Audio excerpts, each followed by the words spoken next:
you know. Yeah, so let's talk about what you're wearing right now. So you are wearing the old school classic Nickelodeon bucket hat from the 1990s. You're wearing the classic slime-inspired shirt from the 1990s. Nickelodeon Studios crew. Yes, sir. You know the deal. Well, I don't want to give too much away, but like I want to make it seem like it's a commercial, Yeah, like a yeah. 90s kid commercial as well. So that's what you're going for with this upcoming release. Yeah. Definitely throwback vibes. So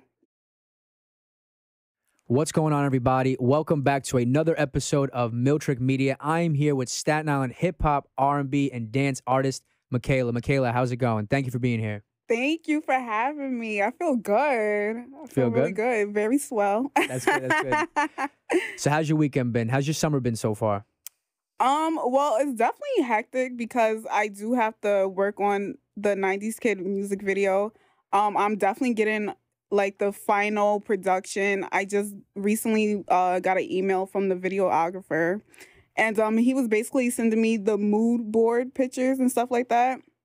And I just looked at it today and I was like, okay, this is definitely the vibe that I'm going for between the American Dream Mall, the 90s kid room, the playground scenes, and then there's also going to be I don't want to give too much away, but like I want to make it seem like it's a commercial, like a 90s kid commercial as well. So that's what you're going for with this upcoming release. Yeah, definitely throwback vibes. So you know. Yeah, so let's talk about what you're wearing right now. So you are wearing the old school classic Nickelodeon bucket hat from the 1990s. You're wearing the classic slime-inspired shirt from the 1990s. Nickelodeon Studios crew. Yes, sir. You know the deal. So let's talk about that. So why Nickelodeon? Why this merchandise? Well, I'm obsessed with Nick. I just saw a picture of me too, like a few weeks ago, and my sister had that, not the same exact color, but she had the Nickelodeon Studios shirt, and we went to Disney World. Yeah, like when we went to Universal Studios, like exactly 20 years ago. She had the same shirt on, and I was like, oh my God, like that looks so good. And then I saw a video with Pete Davidson, and he had a Blockbuster sweatshirt on, and he said he got it from Dumb Good. So I was like, oh, let me go check out that website. And then I saw like the website, and I saw that they had Nickelodeon stuff. So I was like, let me get that because, you know, that's definitely good marketing and promo just on fashion alone. So Dumb Good is it's a merchandise company. Yes, they have like all the classics, Oh, every classic, yeah. So 90K is the album that's going to be coming out, and 90K Anthem is the lead single from this project. So let's talk about this project. What inspired this project? So the idea of the 90s theme for the anthem, for the single and the album, why 90s? And when did you first think of this? Okay, so it was like when COVID first started to really take over. It was in March of 2020, and I was just feeling very nostalgic. Like I was like, damn, like I really feel like I'm in a kind of transitioning phase. I was fresh out of college. I had to work full time and stuff like that. So I was like, I really just miss my childhood, like even more so than what I did before. So then I was telling my sister, I was like, yo, like, I don't know what I should do, like, music-wise. And she was like, you know, you're always talking about, like, 90s stuff, so why don't you do something throwback? And I was like, yeah, you know, you're right. And then in the beginning, the project, I was going to be more inspired by, like, Justin Timberlake and Destiny's Child. But then I started thinking, I was like, you know, I'm obsessed with the song Return of the Mac. And like and California Love. Yeah, and they had the G-Funk samples and stuff like that. It's very like G-Funk. So then I was like, you know what? Let me do something funky because I do love funk music. And then I started hearing like beats on YouTube. And then when I heard the first one, it was from Electric Productions. And that's how I got the samples, well, the beats for Swell, Summer Sheen, Bachelorette. And yeah, that was definitely the concept of it. So that was the very beginning concept of this record that's going to be coming out. So you've been in the studio a lot recently. Has it on your Instagram. You've been at Studio Square Productions. Is that the name of the studio you've been at? Yes. Okay, cool. So with this album, this single coming out, when did you first start working on it in terms of recording and production? The very first idea came from spring of 20, but how long have you been in the studio writing and recording? That's a good question. August 2020, because I was taking vocal lessons in person and online as well because we was in quarantine. So the first studio that I went to was Jambox Shout out to Lee because he made Summer Shingding, and Ariel too. He was the background vocals on that. And ever since then, I've been in the studio for the past couple of years.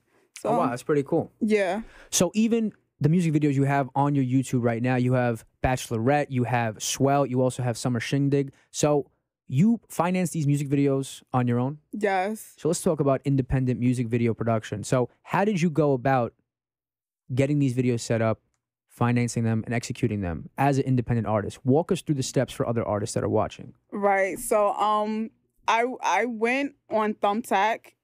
At first, I just Googled video productions in Staten Island. And then I just saw Thumbtack online. So I was like, let me check that out. And then they had all these different videographers. That's how I found my vocal coach. Also, my makeup artist, also, I found her on Thumbtack.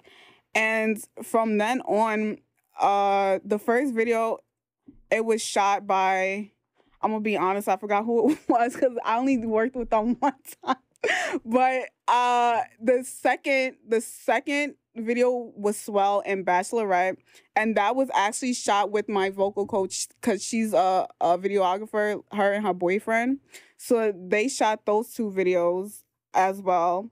And financing the videos, I was working at Amazon at the time. I mean, I still work there now, but like occasionally.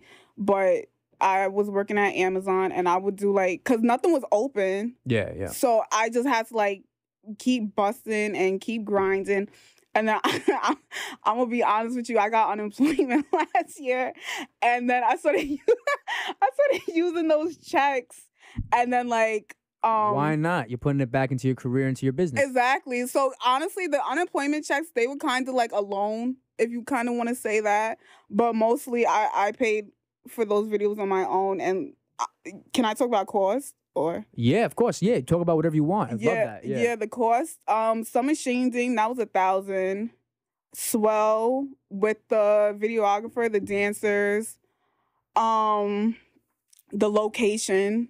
I shot that at FD Studios in Queens, Long Island City, Queens. That was $1,500 because of the fact that I got an edit from somebody else who they videographed my music video ACB. Shout out to Golden Cut Productions. Sanish and Adam, they edited the Swell video, Bachelorette, and ACB. And Bachelorette, that one was like, I want to say that one was like $1,300 because I shot it in a limo. So a limo was like, I want to say $300, a little bit over $300. I shot it also at the Arlo Hotel in Soho, and that was like $270. And then this was renting it when it came to the limousine in the hotel, right, for the Bachelorette video. Yeah. And when it comes to renting out these locations, did you do it for a few hours? How did it work? So other artists know. Yes, I did it for a few. It was actually a little bit longer than a few hours, because of the fact that when we got into the hotel, like they didn't book us right away because of the fact that there was something wrong with another customer. So it did take a little bit longer. And then they like you're into videography, like you know that. So you know, like when it comes to cameras and setting up, that takes a minute. Yeah. Like it takes a while to set up the camera, the mic, the lights and stuff like that. So it was going a little bit past production a little bit past the time frame that we intended it to be. But yeah, so it was a few hours. Also, what else did I have to pay for? I feel like that was mainly it. I mean, the pajamas and stuff like that. But I had to get it edited from Sanish and Adam, Golden Cut Productions. And that came out to be like $1,300 with the editing being like $375 or $350. The $375 was part of the $1,300 budget or additional? That's included in the $1,300. Yeah. Oh, yeah. This is for Bachelorette. Yeah. Mm-hmm. So a lot of people don't always realize the extensive production costs and the different process. And even what you were talking about, you're not just playing the role of a music artist, you're also being a record label, you're being a manager, you're managing finances, you're running the books on your own career. Right. Would you find that is challenging? Hell yeah. Hell yes. That literally takes a toll on my mental health. And honestly, before I got into like doing all this music stuff, like I was the type of person to be like, oh, you know, it's gonna be hard work, but it's gonna be fun hard work. I didn't think it was gonna take a toll on me, like mentally, financially, physically, emotionally, like just everything was just taking a toll on me. And I was just like, yo, like I don't know if I could keep doing it. But it was like, I already spent all this money, so you gotta fight it. Like I didn't have a choice. You gotta finish through. Yeah, exactly. Yeah. So like anybody who wants to pursue music, don't think it's just gonna be you in the studio like posting videos and being cute in the studio and just singing and posting it on Instagram and TikTok. Like you are like your own boss, which is a beautiful thing because working for yourself is a amazing thing. Yeah. But it is a toll and it is a investment. That's something you're gonna have to invest on. Yeah, 100%. So, yeah. It is. It's a great thing being your own boss. I mean, I've always felt this and I've told this to people. I'd rather work 100 hours a week for myself than 40 hours a week for someone else, if I can. But it's a lot of hard work. There's a lot of sacrifices. It's a lot to balance and maintain, but at the end, it'll be worth it. Yes. Yeah. Mm-hmm. So out of all the videos you put out so far on your YouTube, has there been a favorite? Yeah. I keep, you know, like, I was like, is Bachelorette my favorite? But then I just keep looking at that black shot of me and Swell. Did you see that shot with me and the dancers? I believe so. It was like middle of the video. Yeah, and I was like leaning back on the chair. I was like, that's hot. Like, yo, that came out fire. Like, I'm sorry, but it's just something about Swell. Like, it just keeps ringing to me. Do you have a favorite video? It's hard to tell. It's hard to tell. I mean, it's you see the effort and you see the production put into all of them, especially as an independent artist. It's great to see because it's not just about the music. It's about so much more. But that's the exciting part, you know? Right. It's a lot, you know? Right. That's really cool, though. Yeah. Even when you were recording those songs. So when you were recording them, you were producing them. Did you work with outside producers? Did you also have a hand in the production? How did all those tracks come to fruition? Okay. From the production standpoint. The production, okay, so Swell, Summer Shingding, Bachelorette, those songs I got off YouTube. Like I paid for it on YouTube. You found the compositions, you found them on YouTube? Yes. But ACB, I had a producer make that beat from scratch. I was like, yo, I want something that sounds like Ice Ice Baby. And, and yeah, he did that. I didn't even go to the studio for that. He just sent it to me.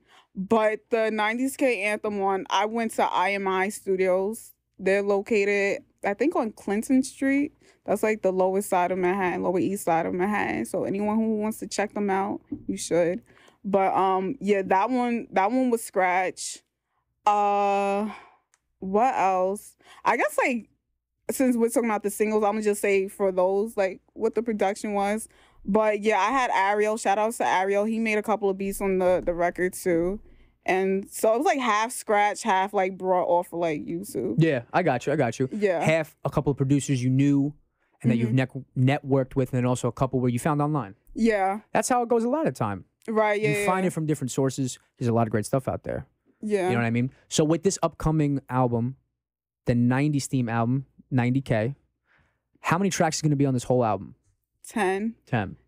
I feel like 10 is a good amount. It's not too low with 5, but it's not. I don't like albums when they have too many songs. That's just my per take on it. Like, I don't like when it's like 20 songs.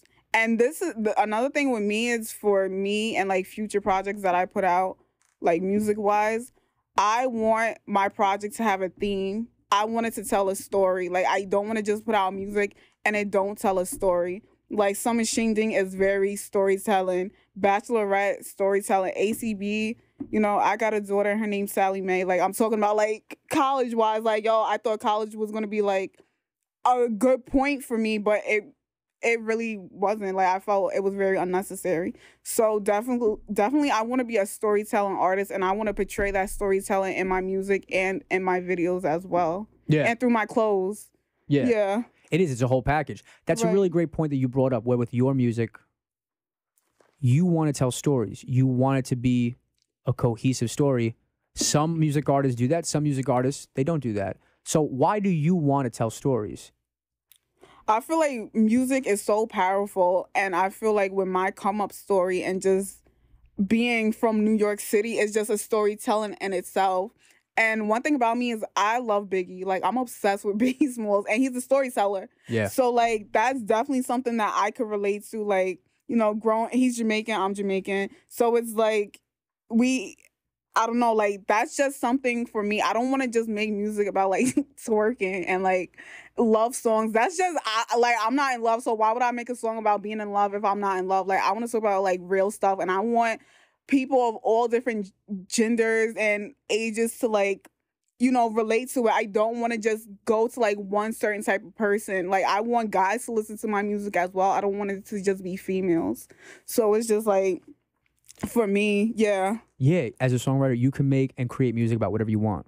Yeah. You have the power and the freedom to do that. Right. That's the beautiful thing about being an artist. Yeah, because sometimes, some days you feel some way, and other days you feel another way. Right, exactly. Yeah, it's not always set in stone.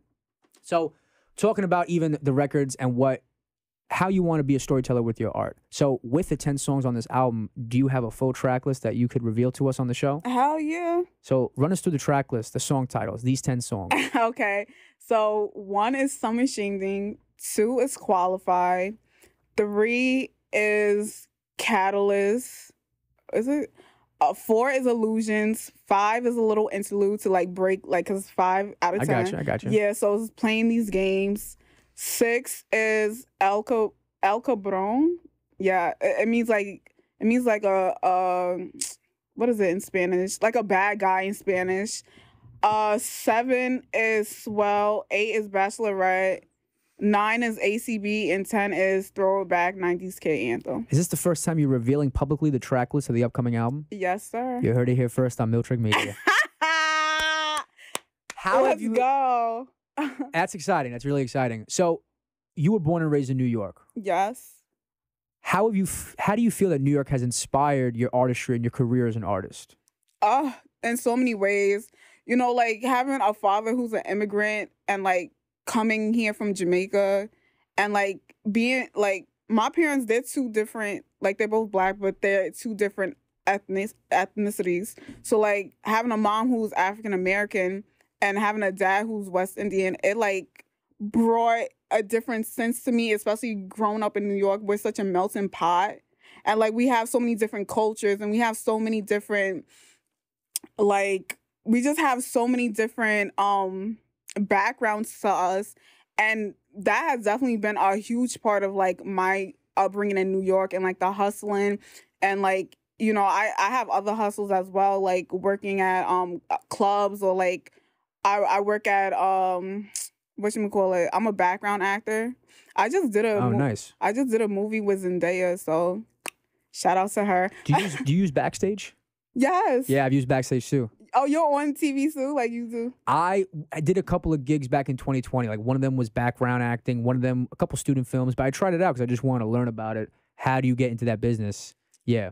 Did you like it? I liked it. I still have Backstage technically, but I haven't researched or applied for anything recently. Just been busy with everything else. But yeah, I still use Backstage. I pay for the yearly thing just to check out productions in New York. There's so much going on. Right. There's so much going on. I mean, yeah, like, you know, just being in the background, you do gain a lot of experience. It's not just you being in the background. You're just, I mean, yeah, you're chilling and you're just like, you know, like, if they say action, you walk. If they say cut, you stop. Yeah. But, like, you do learn a lot in this business. Like, you learn about the hours. You learn about the terminology that they use. You learn about 100%.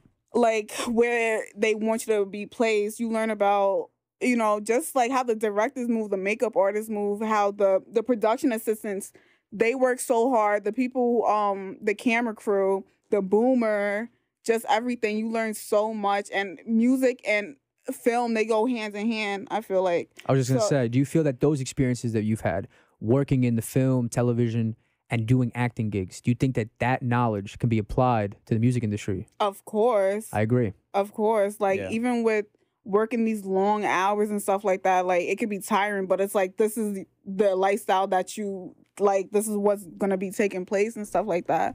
And just, like, doing the same thing over and over and over again, like, you know, it could be tedious, but it's like they're looking for the best cut. So it's like, that's something you have to get used to as well. And, like, traveling as well, different locations. it's not always just gonna be like at Central Park. You know, you could go from Central Park to the Empire State Building in like a few hours. So it's like, you know, it's definitely something that you have to adjust to, but it's a great job. You know, it's something that I definitely take insight on. Definitely something that I could use even for my music and stuff like that. It goes in hand with the music video production. I agree, yeah. It's a whole different aspect to it. Why I signed up for Backstage and why I wanted to learn about that industry, because I thought that the networking and how you learn about the productions, like that stuff could help out your music career. You never know who you may meet. I thought that, you know what, maybe this could be really cool and I could apply it to my music career.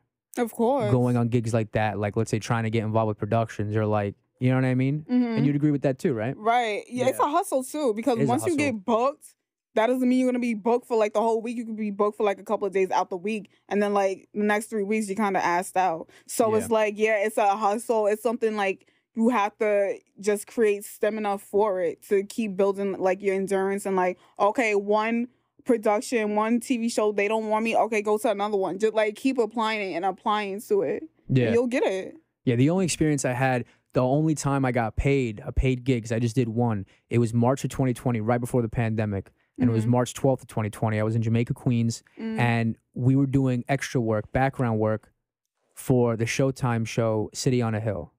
Oh, yeah, I saw the casting. We were just outside in a park, and I don't know if it made the cut, but it was a long day, and we learned about the production. We learned about what they do behind the scenes, and we just had we were walking around, looking busy. It was based in the 80s when they said cut, stuff like that. Like, it was cool to see the production. It was a really interesting experience. It was right before the pandemic hit, March 12th. That was the only paid gig I ever did in acting. Do you miss it? I mean, I didn't really learn. I didn't get to do a lot and enough for me to miss it. It was just a one-time thing. I didn't expect to even get it. They just needed background people. So it was a unique experience. Right. But it's really cool that you've also been through that as well and how that could be applied to your music industry and your music business. So besides this album coming out, who are your biggest musical influences? I definitely love Michael Jackson. I love Beyonce. J-Lo is definitely like one of my biggest. Who else? I like Janet Jackson a lot. Definitely 90s, 2000s artists are definitely like huge influences to me. I love 80s music. I'm a huge sucker for 80s music, like Madonna and Prince, how we just talked about him. Yeah. Who else? Like, I love like funk and disco music. So that's something like, even though this is a 90s project, I definitely love like that funky disco, like dancing music. And even hip hop wise, I love Biggie, Pac, Jay-Z, LL Cool J. I love LL. Like, I'm a huge LL Cool J fan.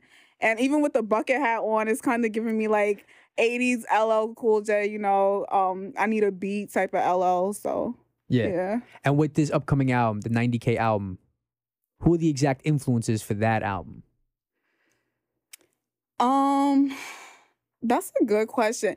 'Cause you know what's crazy? Like, I was really influenced. I was really thinking of Justin Timberlake. And then I was like, I think I might save that influence for the 2K project. But I think Bruno Mars and Mark Morrison, like the Return of the Mac, like that was mainly my biggest influences for this project. Was definitely cool. Bruno, when he came out with 24 Karat Magic. Yeah. Like, when I saw him in person, I mean, the concert in person, I was like, yo, I want to do a project like what he just did. Yeah. So besides this 90K project, you're also working on a 2K project? Yes. So what can you tell us about that project?